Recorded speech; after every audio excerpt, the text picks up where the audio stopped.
Okay, we're back once again talking about textures, and I'm Nathan Terry.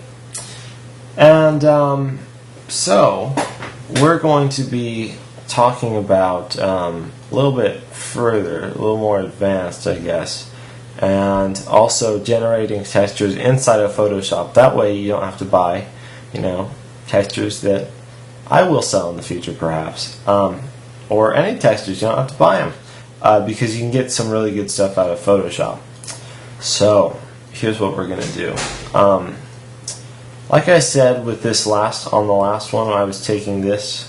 Okay, so sometimes we have it where we're doing a bunch of stuff. We got a bunch of adjustment layers, all the curves, blah blah blah. I'm not really kind of doing this for looks. Well, it was only too bad, but and I'll have like a black and white adjustment layer, and there's all this sorts of stuff that we go through here to and that's actually a way I really like to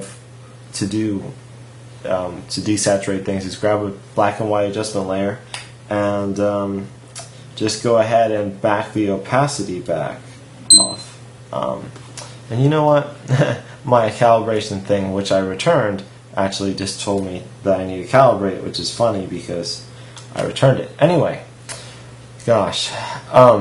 So what if I had all this stuff here, and then I said, well, I don't want this junk on the ring and that sorts of stuff. So here's what we're going to do. Grab this background layer, Command J again. I'm going to put it on top. This is what I was talking about earlier, but it didn't really make sense because there's no need for it. Okay, we could actually. There's a lot of different ways of doing these type of things, but here's what we could do. We could group this and put a layer mask on this group, and then painting with black, we could reveal what that looks like right here. And that actually would not be a bad way to do it. And that's just fine.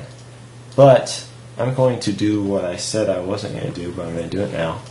I'm going to go up under Sharpen and the good old Unsharp Mask. It probably has some crazy setting I put it on, yeah. Okay. I'm just going to try to sharpen this. I can't really see too well because because of the fact that my screen looks kind of funky. But anyway, you get the idea. I sharpened the thing.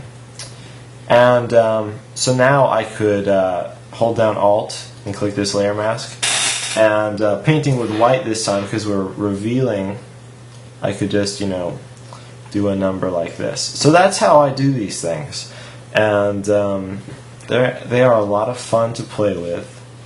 And like I said, try to keep it off of the skin and stuff like that. Now, here's the thing. Here's one of the things. Man, like everything is coming up right now, and it's really weird. Like everything is interrupting me. But that's why I said, I'm real. Anyway, so I hope I'm going to have time to make stuff in Photoshop. But I'm going to get rid of this group. And I didn't want to get rid of the thing inside of it.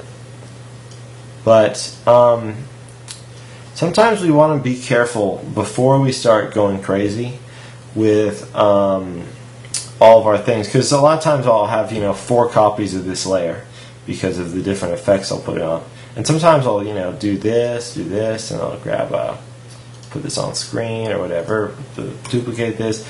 Okay, so there's a bunch of different stuff you can do here. You can put it on screen, all sorts of stuff like that. But here's what I'm going to do. Before we start, you should probably take a look at your your actual texture that you're using here, because sometimes, see these lines right here? Well, these lines are kind of messing up his fingers and stuff. So we can actually, I would put this on normal. I would back this opacity back so I can just see what I'm doing here, and grab my clone stamp tool, which is S on the keyboard, And I guess I'll keep it on aligned right now. And basically, I'm not cloning this, I'm just cloning this. And make sure you have it set on current layer, because if not, it will clone both of them, which is not what we want right now. I'll turn my opacity just up to 100, and as you can see, I'm getting rid of this stuff. The way I'm doing that is just by cloning. Here, let me turn the opacity back up to this. See, I just cloned out this spot right here. So now, when I put this back on multiply, it won't have that little line there. So I would just be kind of aware of, actually my thing, I'd be kind of aware of, you know, what your texture is going to do, perhaps at the beginning, which is not what I did, because, you know, even the best of us make mistakes, and the worst of us, like me. But, so we talked about that. Now we're going to talk really quick, and I mean really quick, about generating them inside of Photoshop. So, we're going to get rid of all this stuff, all this fancy textures things. I'm going to do a Command Alt and Command Shift Alt and just getting a new layer. You can click on this thing, it doesn't matter. I'm going to do Shift Delete, which brings up our fill dialog, and I'm going to fill it with 50% gray because, well, it's the bomb. And as you can see, it's 50% gray. And what this means actually is that on these blend modes such as soft light and I think overlay and probably, I don't know about hard light, but it does absolutely nothing. Did you notice that? If I have a 50% gray layer and I turn this on a blend mode of soft light, there's nothing, because it renders that as just like nothing. Anyway, so here's what I'm going to do. I'm going to go under filter, and here I'm trying to think if I should do whatever. I'm going to do fibers, okay, which is a very fine filter. It's not fine, but it's a very nice filter. But turn down my strength. We can look at this thing. It's kind of pixelated, so it's kind of hard for me to tell. But turn down the variance maybe. And this randomize button changes around where your black is, how your black is distributed. That looks pretty good actually. So here's what we have is our fibers right here. And of course it's on a blend mode of normal, and we need a different blend mode.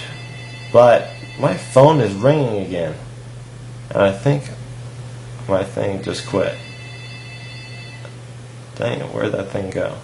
Okay, yeah, I need to pause this. Well, I guess somebody got it, so I don't need to. Like I said, I'm real.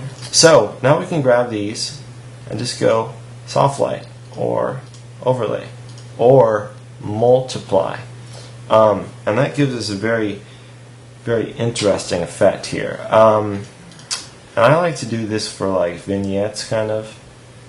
I grab a adjustment layer here, painting with black onto my. Oh, okay. Of course, we have to go into the brush thing because I mess that up all the time, but don't use the clone stamp tool to paint, please, like I do, because I'm silly. And as you can see, you know, it has this kind of interesting edge texture look thing going on, and I would do, you know, black and white or something like that, and crank up the contrast perhaps. Or I can even grab this curves and put it only on this fibers layer by alt clicking. Okay, so that just added contrast to that thing. Well, it looks like I'm pretty much out of time.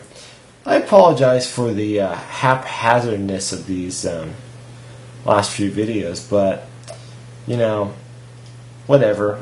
They're the secrets, and the secrets are really cool.